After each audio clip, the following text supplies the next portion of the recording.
नमस्कार साथियों, एक बार फिर से हाजिर हूँ मैं आपका पसंदीदा कार्यक्रम ज्ञान की पाठशाला लेकर। और जैसा कि हमने अपने पिछले एपिसोड में जाना कि ब्रह्मा कुमारीज़ में भाई बहन की संज्ञा क्यों दे दी जाती है, किस हद तक ये बात सही है और गलत है, इसके बारे में बहुत ही सुंदर उत्तर हमें बीके मुकेश भाई ने दिया। और हमेशा की तरह आज भी हमारे साथ यहाँ मौजूद हैं अयोध्या से बीके मुकेश भाई। भाई जी, आपका एक बार फिर से बहुत बहुत स्वागत है हमारे इस कार्यक्रम में। ओम शांति।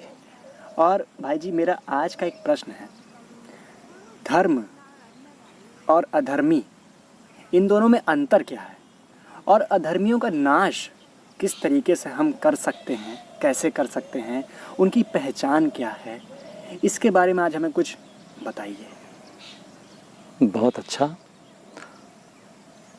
अधर्म और अधर्मी, इसको समझने से पहले हमें धर्म क्या है ये समझना है, और धर्म समझने से पहले मुझे ये समझना है कि शरीर और पुरुष, प्रकृति और पुरुष, इसके संगम से कैसे ये सृष्टि का खेल चलता है।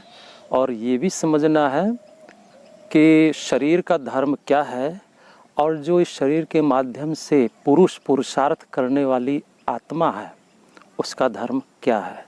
हम आप जानते हैं कि पांचों तत्वों के मिलन से ही ये शरीर निर्माण हुआ, और मुझ आत्मा जिसको पुरुष से संज्ञा दी गई है, इस शरीर में बैठकर प्रकृति का आधार लेकर वो पुरुषार्थ करती है। प्रकृति और पुरुष का खेल। तो प्रकृति का धर्म क्या है, उसका स्वभाव। पांच तत्वों का अपना स्वभाव होता है। जैसे कि जल है, जल का स्वभाव है शीतलता जी। अग्नि है, अग्नि का स्वभाव है गरमाइश, ये तो उसका स्वभाव है, उसको चाहिए। लेकिन जो पुरुष है, अंदर बैठा आत्मा, उसका स्वभाव क्या है। प्रकृति को कहा गया है जड़ है, जिसमें सोचने समझने की क्षमता नहीं है। लेकिन जो आत्मा है, इसके शरीर के द्वारा कार्य कर रही है, वो चैतन्य है। मन बुद्धि संस्कार इन शक्तियों से युक्त है आत्मा में। यूँ समझो कि आत्मा का जो अंग है वो मन बुद्धि है, जिसके द्वारा कार्य करती है आत्मा। जी हाँ, उसके अंग हैं। जैसे शरीर के हर अंगों के द्वारा कार्य होता है, वैसे आत्मा भी मन के द्वारा सोचती है, अब बुद्धि के द्वारा तौलती है कि हमने जो सोचा राइट है कि रॉन्ग है। फिर जो कर्म करती है, अच्छा या बुरा, वो संस्कार बनता है। तो मुझे ये समझना है कि प्रकृति के स्वभाव तो हम समझ गए, आत्मा के स्वभाव क्या है। और प्रकृति के स्वभाव को ही उसका गुण कहो या धर्म कहो, उसको ही कहा गया। अगर प्रकृति अपने स्वभाव से हट जाए, शीतल है जल, वो गर्म ही रहे, तो कहेंगे किसी काम का नहीं है। हाँ, गर्म अगर जल शीतल है, होता है उसका स्वभाव, अगर वो गर्म है, खारा है, तो उसका सही स्वभाव नहीं है, अपने गुण धर्म में नहीं है वो। सेम इसी प्रकार मनुष्य आत्मा जो है, उसका स्वभाव, उसका गुण ही, स्वभाव गुण ही, उसी को धर्म कहा गया है। आत्मा सतोगुणी है, शास्त्र में भी लिखा है, सातों गुणों से युक्त है, सुख शांति आनंद प्रेम शक्ति पवित्रता खुशी, ये आत्मा की अपनी मौलिक स्वभाव है हम सबके। और इसी स्वभाव में टिककर कर्म करना ही धर्म युक्त होना यानी धर्म है। धर्म कोई जो है वेशभूषा की बात नहीं है कि हम इसको वेशभूषा हमने चेंज कर लिया और हम धार्मिक हो गए। नहीं, हमारे श्री राम भी धर्म युक्त जीवन था। वो वेशभूषा कैसा था उनका, वो तो एक राजा थे, साधारण। हाँ, लेकिन उनको हर धर्म के लोग भी क्यों उनके पीछे लगते थे, क्यों उनको लाइक करते हैं, क्योंकि उनके जीवन में वो सद्गुण थे, जो आत्मा की क्वालिटी होती है, प्योरिटी, क्षमा, दया, प्रेम, सहयोग, ये सारी उनकी क्वालिटी थी, समर्पण भाव। इसलिए उनका जीवन ही धर्म युक्त था। तो यहाँ भी हम सब आत्माओं को, हम सब आत्माएं, शास्त्रों में लिखा है सातों गुणों से युक्त है, सतोगुणित, यही सातों गुण है। अब इसको कहा गया है जो अपने सातों गुणों में टिककर कर्म करे जी, वो धर्म हो गया, धर्म युक्त हो गया। अब बात आती है अधर्म और अधर्मी की, इसकी परिभाषा हम समझें। अधर्म क्या है और अधर्मी कौन है। तो जहाँ ये सातों गुण नहीं है, इन सातों के जगह पे 5 विकार रूपी अवगुण आ गया। सुख, शांति, सहयोग, प्रेम, सच्चाई, पवित्रता अगर जीवन में नहीं है और उसके जगह पे काम, क्रोध, मोह, लोभ, अहंकार आ गया, तो वो व्यक्ति को बोला गया है अधर्मी। अधर्म क्या है? अधर्म यही है, पांचों विकार ये अधर्म है। और ये पांचों विकार जिस व्यक्ति के करैक्टर से दिखाई पड़ने लगे उस व्यक्ति को अधर्मी कहा गया। अब पांचों विकारों की जगह पे या आत्मा के सातों विकार जो उसके गुण हैं वो दिखाई पड़े तो उसको कहेंगे ये धार्मिक है।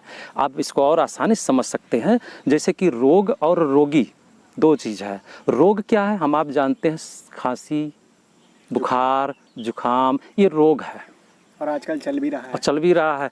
तो ये रोग है। और रोगी कौन? ये चीज़ें जिसके अंदर में हो, अच्छा, वो रोगी है। आपके अंदर प्रवेश कर जाए, हमारे अंदर प्रवेश कर जाए तो हम रोगी हो गए। जब तक ये प्रवेश नहीं था तो हम क्या थे? निरोगी थे। सेम इसी प्रकार अधर्म का जो रूप रेखा परिभाषा यही है कि जिसके अंदर पांचों विकार रूपी दूषित विचार, ख्यालात ये सब चलना शुरू हो और उसके अनुसार कार्य चलता है तो वो हो गया अधर्मी।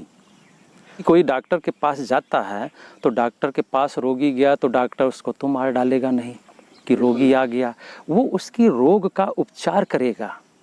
वो जानता है कि ये दुखी है, परेशान है, इसके अंदर ये रोग है, बीमारी है, तो उसका वो टैबलेट, दवा, इंजेक्शन देगा।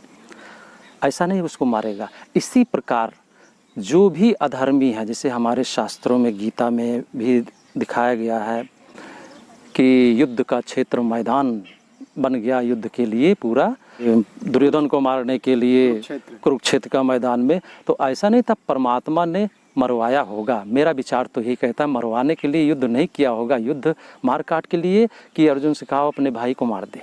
ऐसा नहीं हो सकता है, ये अपना सेंस कहता है। क्योंकि दुर्योधन बुरा नहीं था। जब उसके अंदर ये पांचों विकार, काम, क्रोध, मोह, लोभ, छल, कपट, ईर्ष्या, द्वेष रूपी बीमारी घुस गई, अंदर में प्रवेश कर गया, उसके एक तरह से रोगी हो गया। तो उस रोग को ठीक करने के लिए क्या करना उपचार है? वो जो परमात्मा ने ज्ञान दिया था, कैसे योग की विधि सिखाया, ये सारी चीज़ें सिखाया था। युद्ध तो करा ही नहीं सकता।